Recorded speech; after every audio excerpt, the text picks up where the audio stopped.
Musi tidak tahu mengapa dia begitu patah hati saat dia menangis sepanjang malam. Hanya di pagi hari kebenaran meresap. Dia tidak bisa membiarkannya pergi dan ingin tinggal di sisinya. Namun, pada akhirnya, dia tetap pergi. Bahkan jika dia lebih muda dari Ouyang Zixin, tidak ada yang bisa menyembunyikan usianya. Dia juga berusia 18 tahun. Dari perbedaan usia 4 tahun, mereka ditakdirkan untuk menempuh dua jalan yang berbeda. Ketika dia memasuki akademi lanjutan, dia masih akan bekerja melalui studi akademi menengahnya. Dia lebih berbakat darinya, masa depannya tak terbatas seperti alam semesta yang terus berkembang.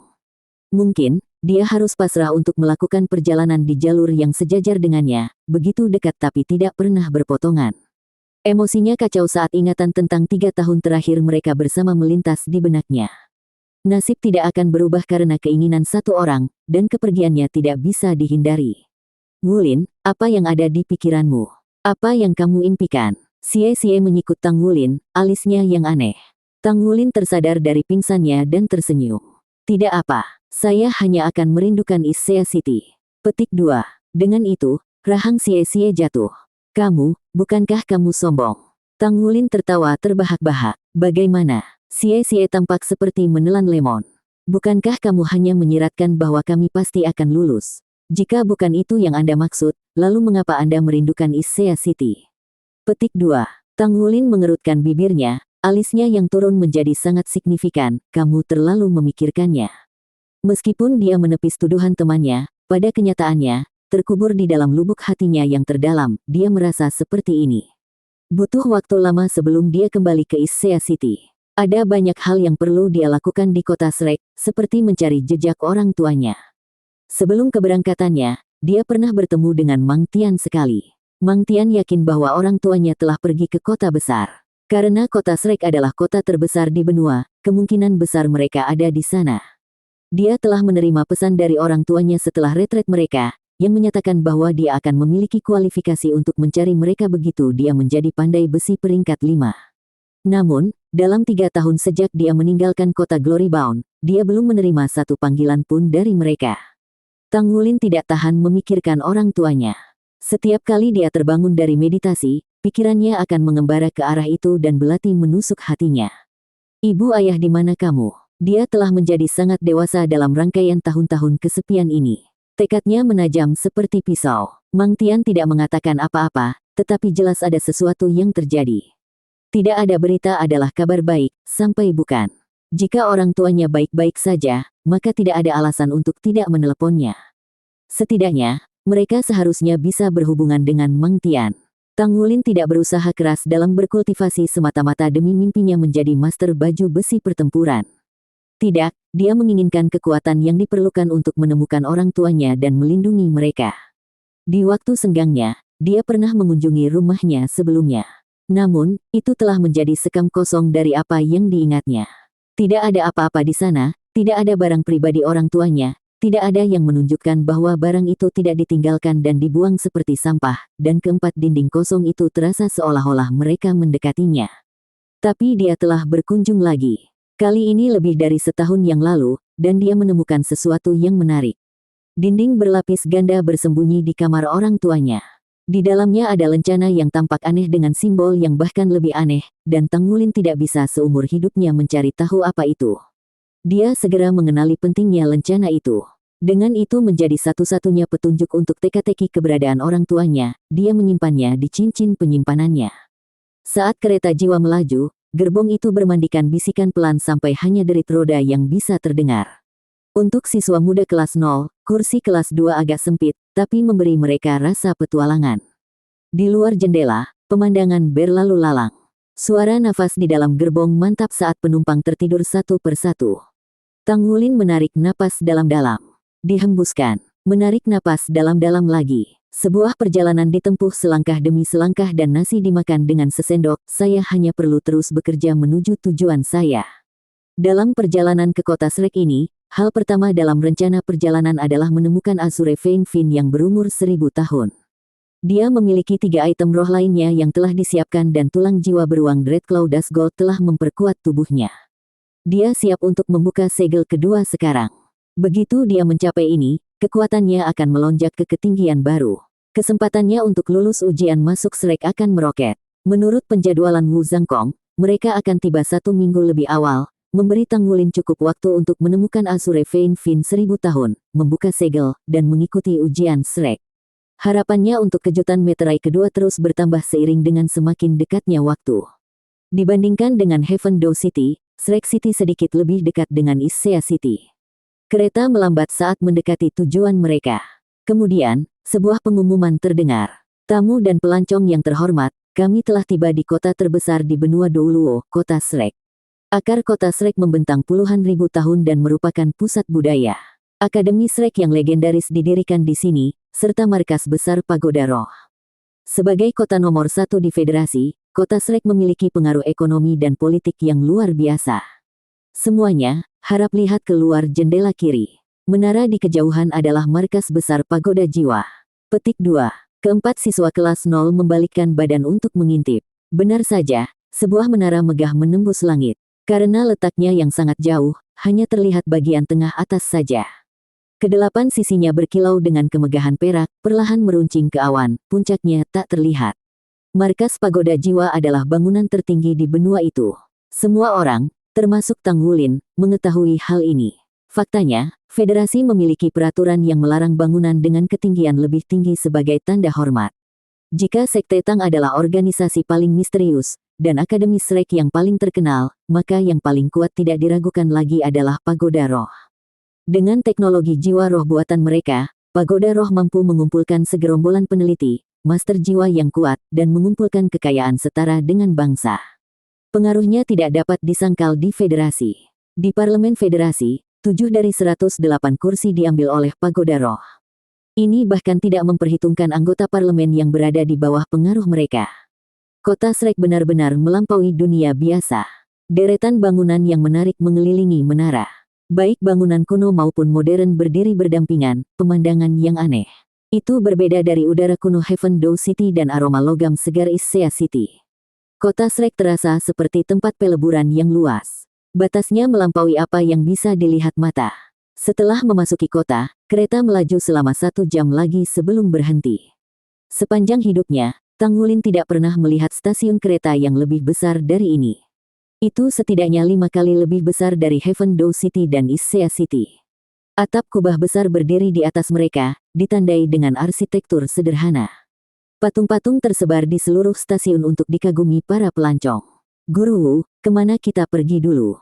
Langsung ke Akademi Shrek, Xie bertanya dengan penuh semangat. Bahkan jika dia berasal dari keluarga kaya, itu tidak berarti apa-apa, dia tidak bisa mengendalikan kegembiraannya setelah menginjakkan kaki di kota legenda ini. Meskipun Wu Zhangkong mengenakan topeng dinginnya yang biasa, matanya tampak berkedip karena konflik emosi. Mari kita cari penginapan dulu.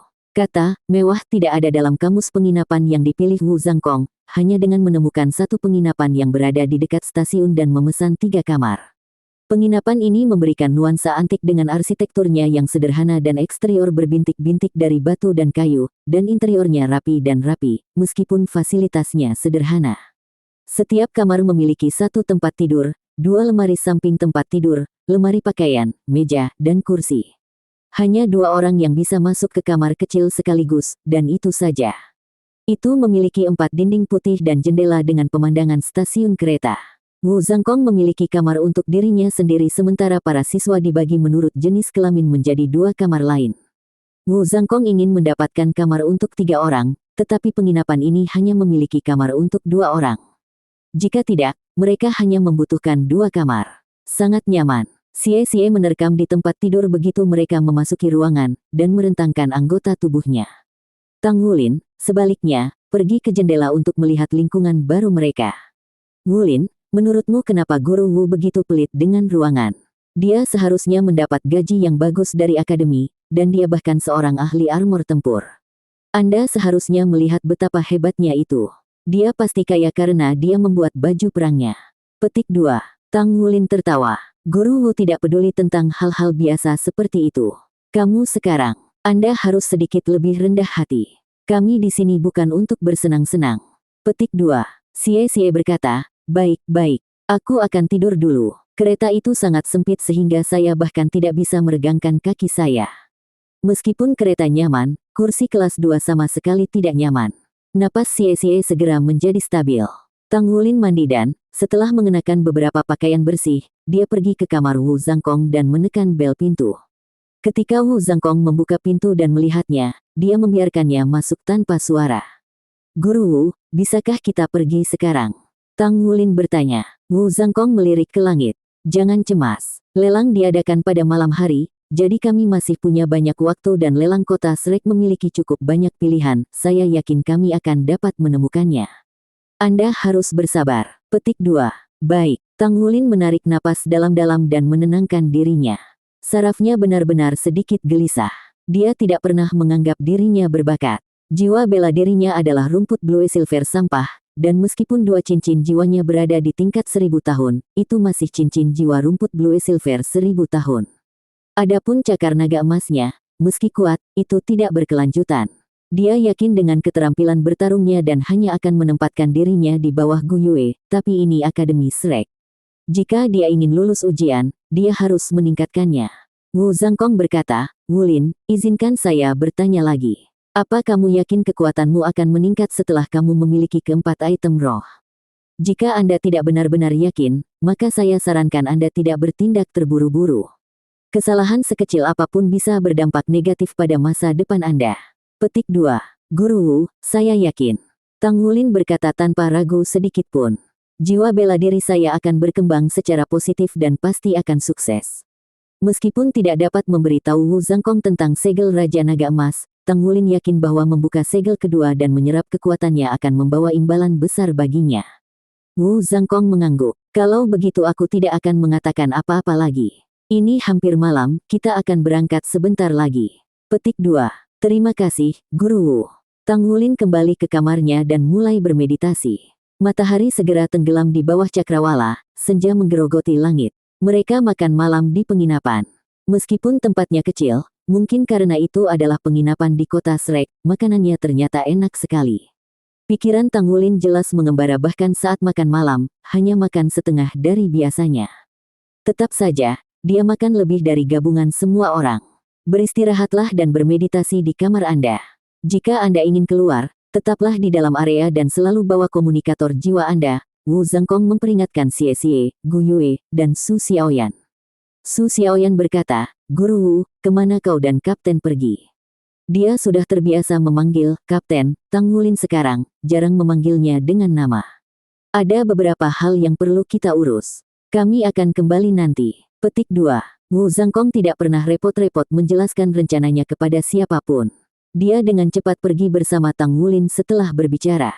Sebelum mengikuti Wu Zhangkong keluar, Tang Wulin memberi isyarat kepada teman-temannya bahwa tidak ada masalah. Wu Zhangkong jelas akrab dengan kota Shrek tetapi, tidak seperti waktu mereka di kota Heaven Dou, mereka memanggil taksi alih-alih berjalan. Taksi Sol memang nyaman, tetapi lebih mahal daripada transportasi umum.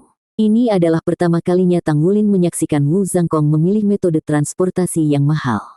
Tapi dia segera menyadari alasannya, kota Shrek terlalu besar. Taksi itu lebih cepat daripada bus, namun masih membutuhkan waktu 40 menit untuk sampai di tempat tujuan. Wu Zhangkong membawanya ke sebuah bangunan runcing. Seorang anggota staf menyambut mereka begitu mereka berada di dalam. "Permisi, bolehkah saya bertanya apakah kalian berdua berpartisipasi dalam pelelangan? Bisakah Anda mengeluarkan surat undangan Anda?" Petik 2. Wu Zhangkong mengambil sesuatu dari sakunya dan menunjukkannya. Anggota staf langsung bertindak lebih hormat. "Jadi tamu terhormat kami yang telah tiba. Silakan lewat sini." Anggota staf tidak lagi mengganggu mereka untuk surat undangan dan membawa keduanya masuk. Tang Wulin akhirnya mengerti apa itu kemewahan sejati. Melewati pintu adalah aula yang terbuat dari kayu putih, pola keemasan berputar-putar di atasnya seperti bunga yang elegan sementara lantainya dilapisi dengan permadani merah yang memiliki sulaman emas di sepanjang panjangnya. Lampu kristal yang melapisi dinding berkilauan di dinding, cahayanya yang berkilauan menarik perhatian para tamu. Tekanan yang tak terlihat membebani Tang Wulin saat dia berjalan menyusuri aula yang megah ini. Dia mengirim pandangan sembunyi-sembunyi Wu Zhangkong, tetapi hanya bertemu dengan ekspresi tenang tidak berbeda dari ketika mereka berada di akademi. Keduanya dibawa ke kamar mewah dan seseorang mengantarkan minuman. Sesaat kemudian, seorang wanita paruh baya masuk. "Tamu yang terhormat, selamat datang. Saya Ruoling, juru lelang untuk Yaluo Auction. Bolehkah saya bertanya apakah ada yang bisa saya bantu? Dia membungkuk sedikit pada Wu Zhangkong dan Tang Wulin. Bawakan saya katalog Anda, kata Wu Zhangkong. Ruoling tersenyum. Dia berjalan ke sisi Wu Zhangkong dan berjongkok. Dengan kilatan gelang emasnya, layar jiwa kecil muncul di tangannya. Setelah beberapa ketukan di layar, daftar item muncul. Bolehkah saya menanyakan jenis barang yang Anda cari? Senyumnya tidak pernah lepas dari bibirnya saat dia diam-diam menatap wajah tegas Wu Zhangkong dari waktu ke waktu. Bersama-sama, Wu Zhangkong dan Tang Wulin adalah sepasang wanita pembunuh yang tak tertandingi. Tentu saja, dia lebih tertarik pada Wu Zhangkong yang dewasa dan, dengan mempertimbangkan statusnya, dia bertindak lebih ramah dari biasanya padanya. Dia menghargai penampilan dan status. Jika dia meninggalkan kesan yang baik padanya, maka mungkin dia bisa meningkatkan hubungan mereka selangkah lagi. Aroma yang menyenangkan melekat di Ruolin. Itu bukan parfum, jangan sampai dia menyinggung siapapun. Senyuman lembutnya tidak memiliki kepura-puraan, menciptakan rasa keakraban. Sayangnya, baik corak, sosok, maupun senyumannya tidak dapat mencairkan hati Wu Zhangkong yang sedingin es. Wu Zhangkong berkata, item roh. Iya, Ruoling dengan cepat menavigasi ke sana. Apakah Anda memiliki item tertentu? Saya dapat membantu Anda menelusurinya. Ruoling menghela nafas dalam hatinya. Dia bahkan tidak melirikku. Apakah saya bahkan tidak cukup untuk memasuki matanya? Anggur berurat biru ribuan tahun, kata Wu Zhangkong. Tolong tunggu sebentar. Ruoling dengan cepat memasukkan nama dan daftarnya berubah. Ada Azure Vein Finesse bermutu tinggi, menengah, dan rendah 1000 tahun, masing-masing dengan harga yang berbeda. Harga lelang awal dan perkiraan harga jual dicantumkan di samping masing-masing. Kapan akan dilelang? Wu Zhangkong bertanya. Mata Tang Wulin berbinar. Iya, mereka memilikinya. Seperti yang diharapkan dari kota Shrek. Kali berikutnya sebuah Azure Vein Fin akan dilelang adalah dalam 3 hari, dengan penawaran mulai pukul 8 malam. Saya yakin ada 3 set yang tersedia. Ruoling berkata, senyuman yang begitu manis bisa membusuk gigi. Wu Zhangkong mengerutkan kening. Jika saya ingin segera membeli tanaman anggur bermutu tinggi, bagaimana saya akan melakukannya? Sudah bertahun-tahun sejak terakhir kali dia mengunjungi pelelangan ini dan jarang sekali dia mengunjungi pelelangan secara umum. Ruoling ragu-ragu sejenak, menahan kata-katanya saat dia mengatur pikirannya. Menurut aturan kami tidak diperbolehkan menjual barang secara langsung. Tapi saya bisa membuat pengecualian untuk seseorang yang terhormat seperti Anda. Pembelian instan akan menelan biaya 20% lebih banyak dari perkiraan harga jual. Kami dapat menawarkan penawaran yang akurat setelah Anda mempertimbangkannya. Wu Zhangkong berbalik menghadap Tang Wulin. Bagaimana dengan itu? 20% ekstra. Itu uang yang banyak. Hati Tang Wulin sakit hanya karena memikirkannya. Harga yang tercantum untuk anggur bermutu tinggi adalah 5 juta koin federal. Dengan 20% ditambahkan, dia akan menghabiskan 6 juta. Ya, dia menabung sedikit uang selama bertahun-tahun, tetapi itu diperoleh dengan keringat dan darahnya. Guru Wu, bukankah pelelangan hanya dalam 3 hari? Tang Wulin akhirnya menjawab, meskipun bukan tanpa ragu-ragu. Mata mereka bertemu, guru dan siswa berkomunikasi dalam diam sebelum yang pertama mengangguk. Baik, beri kami 2 tiket lelang. Kami akan menawar pohon anggur itu dalam 3 hari. Petik 2. Baik, tolong tunggu sebentar. Aku akan menangani ini. Ruoling setuju sambil tersenyum sebelum pergi. Dalam periode singkat dia berhubungan dengan Wu Zhangkong, dia mengerti bahwa dia bukanlah orang yang tersinggung. Dia kurang dari setitik di matanya. Setelah mendapatkan tiket lelang, Wu Zhangkong pergi ke penginapan dengan Tang Wulin di belakangnya. Semuanya diserahkan kepada Tang Wulin untuk diputuskan tanpa Wu Zhangkong membuat satu komentar atau saran. Sebenarnya, Tang Wulin gugup. Tidak hanya ujian Shrek dalam seminggu, tetapi dia harus menunggu 3 hari sebelum dia bisa meletakkan tangan di Azure Vein Fin. Itu menyisakan 4 hari baginya untuk membuka segel. Untungnya, tubuhnya lebih kuat daripada saat pembukaan segel pertama. Karena itu, dia harus membuatnya. Sarafnya menetap pada pencerahan ini, kelegaan menelannya sepenuhnya. Tang Wulin berkultivasi di kamarnya sampai hari pelelangan. Xie mengikutinya, ketekunan temannya menular padanya, meskipun dia tahu jauh di lubuk hati bahwa mengasah tombak pada menit terakhir tidak ada gunanya. 3 hari kemudian, Tang Wulin dan Wu Zhangkong kembali ke rumah lelang. Mereka segera dibawa ke kursi VIP. Hanya 2 tipe orang yang dapat ditemukan di sini, mereka yang punya uang dan mereka yang kuat. Wu Zhangkong termasuk yang terakhir. Lelang itu mengalahkan kemegahan Issea City dengan sebuah tembakan jarak jauh. Setiap item yang dilelang adalah barang langka dan suasananya segera diatur. Item ke-11 yang akan dilelang adalah Azure Vein Fin bermutu tinggi 1000 tahun. Harga mulai 3 juta. Kenaikan tawaran minimum adalah 100.000. Biarkan penawaran dimulai. Petik 2. Akhirnya tiba waktunya. Tang Wulin mengepalkan tinjunya tanpa menyadarinya. Dia menatap barang itu seperti orang yang berada di gurun pasir akan melihat air. Dengan acuh tak acuh, Wu Zhangkong menyelipkan plat nomor itu ke tangan Tang Wulin, seolah tawaran itu tidak ada hubungannya dengan dia. Dia murah hati ketika menasihati Tang Wulin tentang segala hal yang berhubungan dengan kultivasi, tetapi dia bisu ketika menyangkut masalah uang. Ini mendorong Tang Wulin untuk belajar dan beradaptasi dengan cepat, menjadi mandiri, agar tidak dimanfaatkan. 3 juta, kata Tang Wulin sambil mengangkat plat nomornya. 3.100.000. Seseorang mengikuti dengan cepat. Karena kurangnya efek samping dan kemampuannya untuk meningkatkan konstitusi seseorang sambil memperkuat fisik, Fin berurat Azure itu mahal. Faktanya, sangat luar biasa. Untuk klan besar, itu dipandang sebagai kebutuhan, digunakan untuk membesarkan generasi muda. Jadi, permintaannya selalu tinggi. 3.500.000. 3.800.000. Harganya terus naik. Tangan tempat Tang Wulin memegang plat nomor menjadi lengket karena keringat. Pada tingkat penawaran saat ini, harganya akan segera melebihi 5 juta. Penyesalan merayap ke dalam hatinya. Jika dia tahu ini akan menjadi hasilnya, dia akan membayar 6 juta di muka. Untuk setiap item dalam program, harga jual yang tercantum adalah jumlah minimum uang yang dibutuhkan rumah lelang untuk mencapai titik impas. Tang Wulin jarang menghadiri pelelangan dalam hidupnya. Karena itu, dia tidak mengetahui fakta penting ini. Jika harta karun itu tidak populer, maka harga akhir biasanya berkisar di sekitar perkiraan harga jual. Barang-barang dengan permintaan tinggi, bagaimanapun, seringkali melebihi nilai perkiraan. Pada kenyataannya, harga yang diberikan Ruo Ling kepada Wu Zhangkong didiskon besar-besaran karena statusnya. Jarang ada Fines berurat Azure 1000 tahun yang cukup untuk beredar, dan fakta ini tercermin dalam harganya.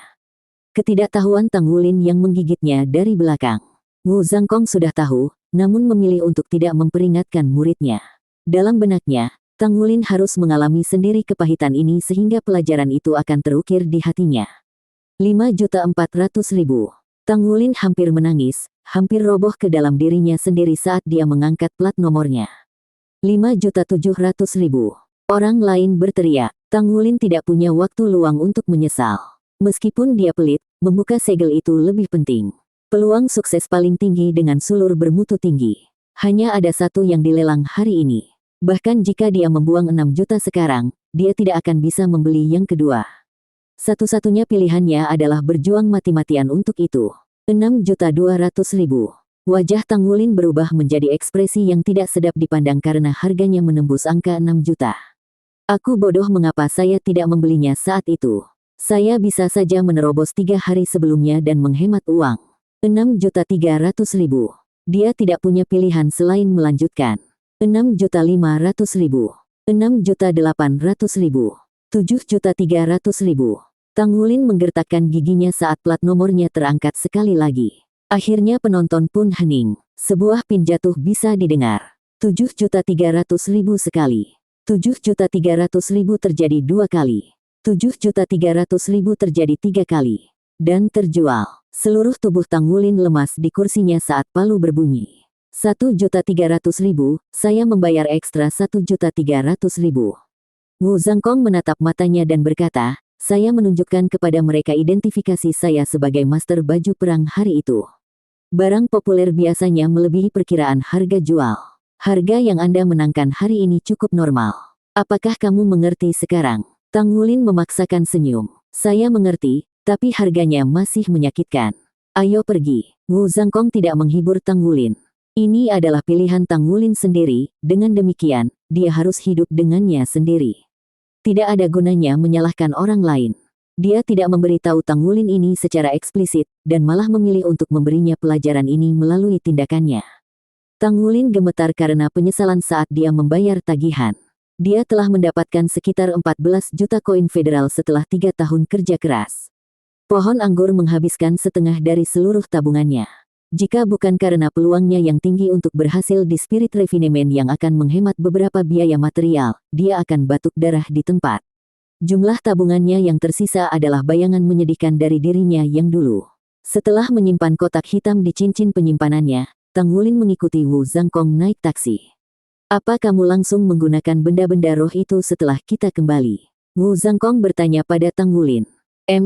Tang Wulin masih merupakan gambaran kegelisahan. Banyak uang. Saya menghabiskan banyak uang. Saya praktis membakar uang untuk membuka setiap segel. Satu-satunya kenyamanannya adalah peningkatan kekuatannya setiap membuka segel. Jika bukan karena itu, uangnya akan terbuang percuma. 3 tahun memenuhi pesanan pandai besi memuncak menjadi hanya 4 item roh. Jika bukan karena itemnya, dia akan mampu mempelajari Ghost Shadow Perplexing Track. Selain Controlling Crane, Capturing Dragon, dia juga telah menukar poin kontribusi untuk beberapa teknik grappling dan teknik disorder Splitting Wind Hammer. Yang pertama meningkatkan kekuatan pertempuran jarak dekatnya sementara yang terakhir meningkatkan penempaannya. Seharusnya, teknik disorder Splitting Wind Hammer dikembangkan oleh klan besar dari era yang sudah lama berlalu. Itu adalah klan dari pendiri Sekte Tang yang dihormati, Tang San, klan langit yang jelas. Seiring berjalannya waktu, Clear Sky Clan menghilang, meninggalkan teknik disorder Splitting Wind Hammer sebagai satu-satunya warisan. Teknik ini dapat digunakan baik dalam pertempuran maupun untuk pandai besi, cocok untuk Tang Wulin dan kekuatan ilahi bawaannya. Namun, Sekte Tang masih memiliki banyak seni yang masih ingin dia pelajari. Beberapa seni yang paling sering diambil adalah Ghost Shadow Perplexing Track dan Soft Bone 8 Stage Drop, yang terakhir yang tangguh dalam pertempuran jarak dekat. Sederhananya, tubuh Tang Wulin tidak manusiawi. Tidak hanya dia memiliki kekuatan yang luar biasa, dia juga memiliki fleksibilitas luar biasa yang memungkinkan dia untuk mempelajari teknik ini.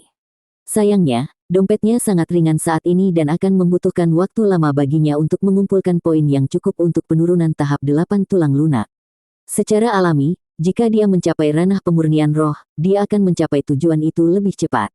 Tang Wulin tidak suka pelit, tetapi dia tidak punya pilihan lain. Semuanya membutuhkan uang. Dia membutuhkan uang untuk mencoba pemurnian roh dan membuka segelnya.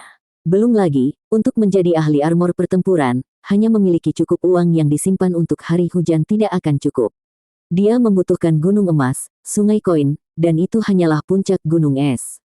Tidak, jika dia tidak berlatih berhemat sekarang, dia akan mendapat kejutan besar di masa depan. Berapa lama waktu yang Anda perkirakan akan dibutuhkan?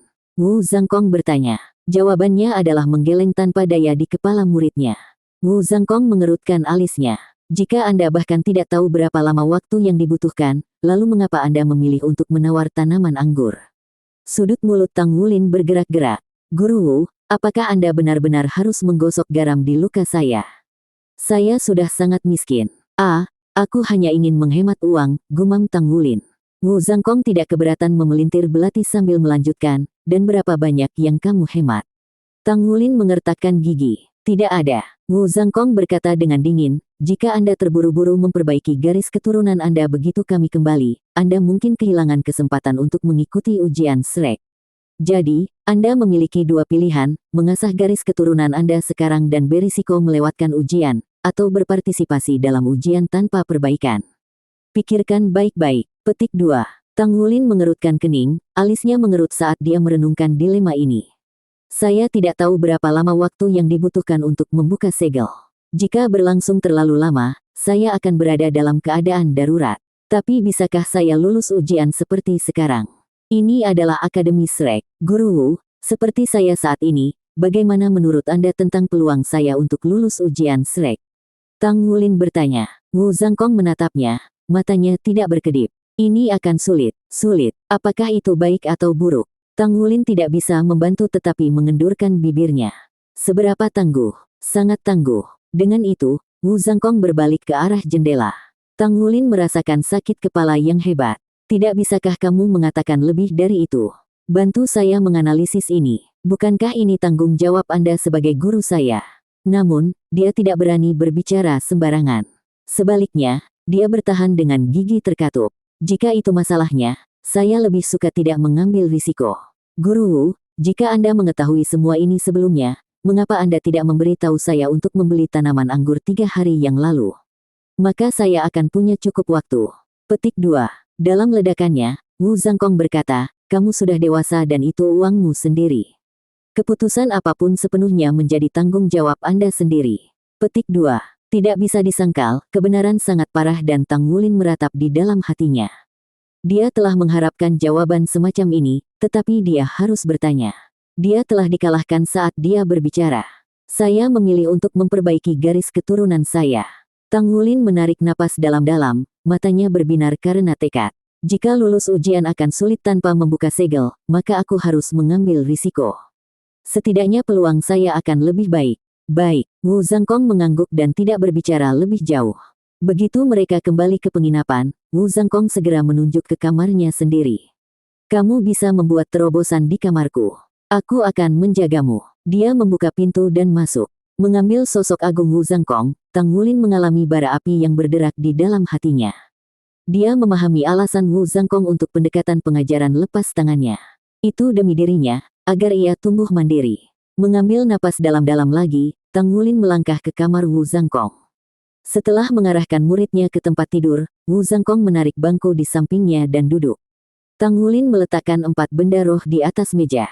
Apakah sudah waktunya untuk memulai? Sudah 3 tahun sejak yang terakhir, dan sekarang saatnya untuk yang kedua. Apa yang akan saya dapatkan kali ini? Denyut nadinya berpacu dengan pikiran itu, jantungnya berdegup kencang sehingga dia hampir bisa mendengarnya. Tapi saya harus menyelesaikannya dalam 4 hari.